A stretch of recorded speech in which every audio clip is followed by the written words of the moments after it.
Former Sen. Al Franken of Minnesota weighed in on Judge Brett Kavanaugh's confirmation process, compiling a list of questions that should be asked of the Supreme Court nominee when he goes in front of the Senate Judiciary Committee. Franken posted a list of 25 questions to his Facebook page Friday, ranging from the standard "would you agree that it's important for a judge to obtain a full and fair understanding of the facts before making a determination?" to the more combative "I just want to be clear. You are under oath today, correct?" He also added commentary along the way, making assumptions on what Kavanaugh might say, and which questions to skip depending on his answers. He wrote, 5. And one of the very first things that came out of your mouth as a nominee for the Supreme Court was the following assertion: "No president has ever consulted more widely, or talked with more people from more backgrounds, to seek input about a Supreme Court nomination."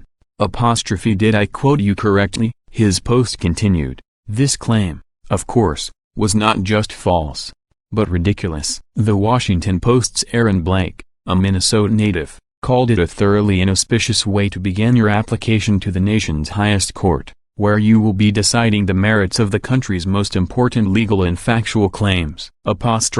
It would be only fair to give Kavanaugh a chance to retract that weirdly specific bit of bullshit. 6. Do you stand by those words today, yes or no? If he says that he doesn't, I'd skip down to question 22. But, if he won't take it back, I'd want to pin him down, the former senator said. Franken ended the post with a lengthy defense of his line of questioning, which included blaming conservatives for politicizing the judicial courts, accusing right-wing activists of grooming nominees, and alleging that Kavanaugh had lied on behalf of Republicans. Prior to resigning in January, Franken served on the Senate Judiciary Committee, which interviews the Supreme Court nominees. Franken got into a heated exchange with then Supreme Court nominee Neil Gorsuch in March 2017.